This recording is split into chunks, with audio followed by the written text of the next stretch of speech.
नमस्कार, स्वागत है आप सभी का न्यूज़ 18 के डिजिटल प्लेटफॉर्म पर। मैं हूं आपके साथ आपकी होस्ट चित्रा शर्मा।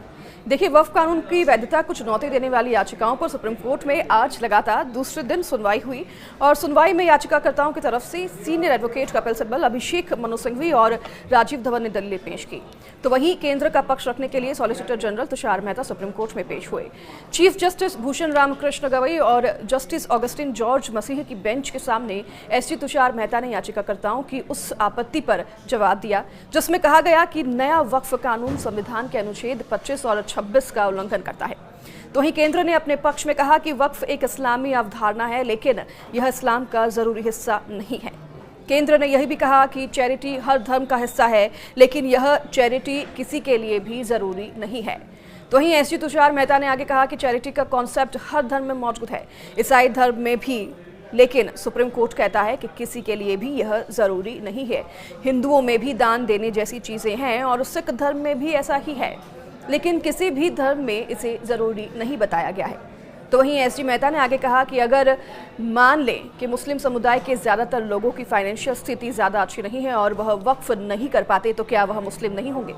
वहीं उन्होंने आगे कहा कि किसी भी धर्म में चैरिटी करना जरूरी नहीं है और इसी तरह इस्लाम में वक्फ है। एसजी तुषार मेहता आगे कहते हैं कि वक्फ बाय यूजर मौलिक अधिकार नहीं है और इसे 1954 में कानून द्वारा मान्यता दी गई थी और उससे पहले बंगाल एक्ट में। वहीं उन्होंने एक फैसले का जिक्र करते हुए कहा कि अगर कोई अधिकार विधायी नीति के रूप में कानून द्वारा प्रदान किया गया है तो उसे राज्य द्वारा हमेशा के लिए छीना जा सकता है। केंद्र सरकार ने सुप्रीम कोर्ट से कहा कि वक्फ इस्लाम का अनिवार्य हिस्सा नहीं है, बल्कि सिर्फ एक दान की प्रक्रिया है। तो वहीं सॉलिसिटर जनरल तुषार मेहता ने अदालत को बताया कि वक्फ बोर्ड सिर्फ धर्मनिरपेक्ष कामकाज करते हैं, जबकि मंदिर पूरी तरह से धार्मिक संस्था होते हैं और उनका प्रबंधन मुस्लिम व्यक्ति भी संभाल सकता है। तुषार मेहता आगे कहते हैं कि वक्फ एक इस्लामी विचार है, लेकिन यह इस्लाम का मूल या फिर अनिवार्य हिस्सा नहीं है, तो इसलिए यह केवल इस्लाम में दान देने की व्यवस्था है। जैसे ईसाई धर्म में चैरिटी, हिंदू धर्म में दान और सिख धर्म में सेवा की परंपरा होती है, तो वैसे ही वक्फ है। और मुस्लिम पक्ष द्वारा अपनी दलीलें पेश करने के एक दिन बाद अपनी दलीलें पेश करते हुए सॉलिसिटर जनरल तुषार मेहता ने कोर्ट को बताया कि वक्फ बाय यूजर यानी कि लंबे समय तक धार्मिक उपयोग के आधार पर किसी जमीन को वक्फ घोषित करने का प्रावधान अब नए कानून में हटा दिया गया है। तो उन्होंने कहा कि किसी को भी सरकारी जमीन पर स्थायी अधिकार नहीं मिल सकता। सरकार ऐसी जमीन को पुनः प्राप्त कर सकती है, चाहे वह वक्फ घोषित कर दी गई हो। तो वहीं केंद्र सरकार ने यह भी कहा है कि अगर कोई संपत्ति सरकारी हो और उसे वक्फ बाय यूजर के तहत घोषित किया गया हो तो सरकार उसे वापस लेने का पूरा कानूनी अधिकार रखती है और यह कोई मौलिक अधिकार नहीं है।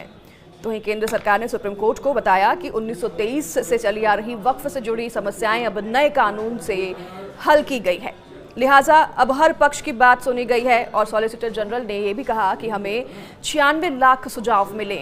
संयुक्त संसदीय समिति जेपीसी की 36 बैठकें भी हुई और कुछ याचिकाकर्ता पूरे मुस्लिम समुदाय की राय का दावा नहीं कर सकते। तो वहीं आपको बता दूं कि सुप्रीम कोर्ट ने मंगलवार को हुई सुनवाई में क्या कहा था। दरअसल सुप्रीम कोर्ट ने कहा था कि संसद से पारित किसी भी कानून को संवैधानिक माना जाता है जब तक कि उसके खिलाफ कोई भी बहुत ही स्पष्ट और गंभीर मामला पेश न किया जाए। तो वहीं याचिकाकर्ताओं की ओर से बहस कर रहे सीनियर एडवोकेट कपिल सिब्बल ने जब अपनी दलीलें शुरू की तो सीजेआई बीआर गवई ने कहा कि हर कानून के पक्ष में संवैधानिक की धारणा होती है। अंतरिम राहत के लिए आपको एक बहुत मजबूत और स्पष्ट मामला बनाना होगा। तो वहीं केंद्र सरकार ने सुप्रीम कोर्ट से अपील की है कि सुनवाई को 3 मुख्य बिंदुओं तक ही सीमित रखा जाए, जिसमें पहला बिंदु है वक्फ बाय यूजर सिद्धांत का और दूसरा है वक्फ बोर्ड और केंद्रीय वक्फ का परिषद जो है उसमें गैर मुस्लिमों की नियुक्ति का होना। तो वहीं तीसरा है सरकारी जमीन को वक्फ घोषित करने की प्रक्रिया का।